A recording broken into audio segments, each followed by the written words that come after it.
In Islamic education today, in our Islamic circles, we are constantly inundated with technicalities about Islamic jurisprudence, about studying of different Quran or Sunnah, which is all good and important.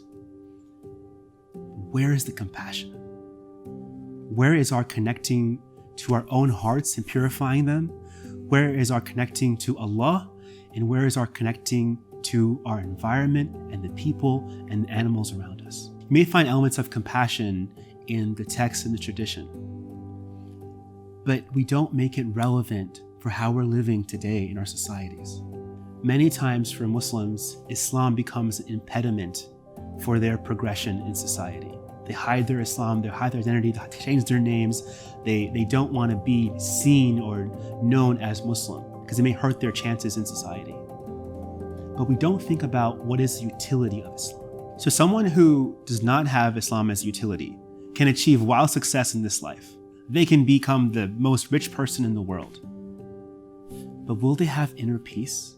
And will they really be happy on the inside? What is the purpose of your life if not without a compassionate and meaningful life through the Islamic tradition? And do you want to be known as someone when you pass away who was selfless or selfish? To address this problem, I want to invite you to a series that I'm a part of called Heart Worx. HeartWorx, like a prescription. 40 ways to reconnect with your own heart and with the hearts of others. Each video will have heart-centered practical steps and prescriptions for us to work on our own hearts and with the hearts of others. For those of you who don't know me, my name is Adeel Zeb. I serve as the Muslim chaplain at the Claremont colleges. I've worked as a chaplain for 10 years now at universities across the United States. I specialize in interfaith work and the study of inner peace and the field of Muslim chaplaincy, of spiritual counseling.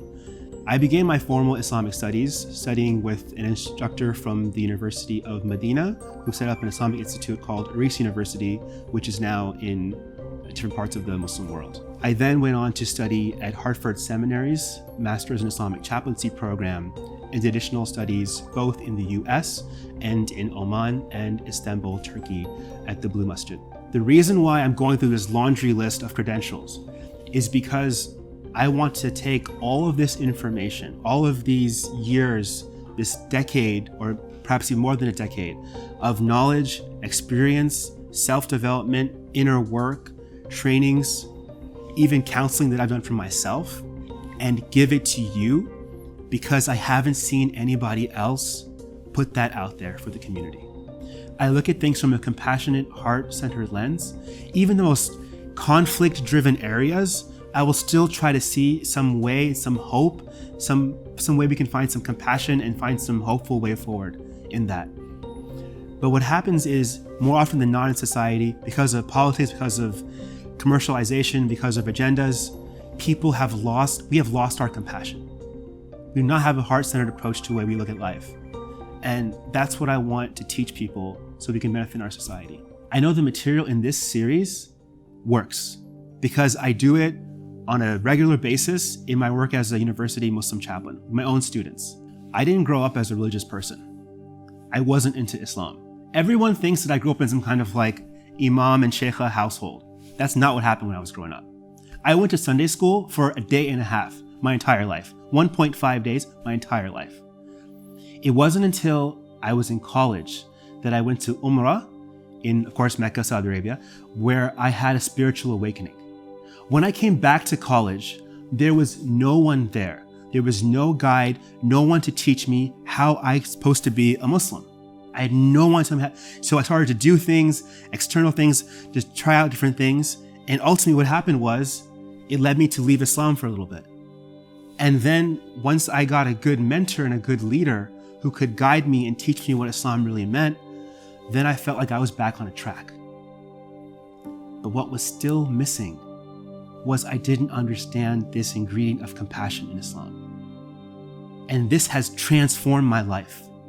I have never been happier than I am right now because of the work that I have been doing on myself and the work that I am teaching to my students, focusing on these topics of compassion and heart work. There are some students that I've had that have been victims of spiritual abuse. And if I hadn't been there to help reconcile their Islam with their experiences they went through, they told me that they would not know what would have happened to them otherwise. And I didn't have that kind of support when I was in college, or training, or guidance. And there's maybe 15, 20 full-time university Muslim chaplains in the United States and Canada, and I'm being generous with that number. There's so many people who need that kind of support, who need that guidance, who need a heart-centered, ethical approach, compassionate approach to Islam. And this is why I'm doing this video. Look, I'm not trying to sell you anything here. This is not an advertisement for a new course. This series is my gift to you this Ramadan, and all I ask for you to do is to not only hit that subscribe button, but also the notification bell, because YouTube doesn't care who's subscribing. They care about notifying you that the video is now live. And if you like the quality of this video, I promise the rest of the videos have the same quality. And to close it all out, if you know someone who would benefit from this series, Heart Worx, 40 Ways to Reconnect with Your Own Heart and the Hearts of Others, to take a look at our religion, to our system of life, from a compassionate, ethical, and heart-focused lens, please forward that over. Until then, to quote our great scholars, Bill and Ted, be excellent to each other and party on, dudes.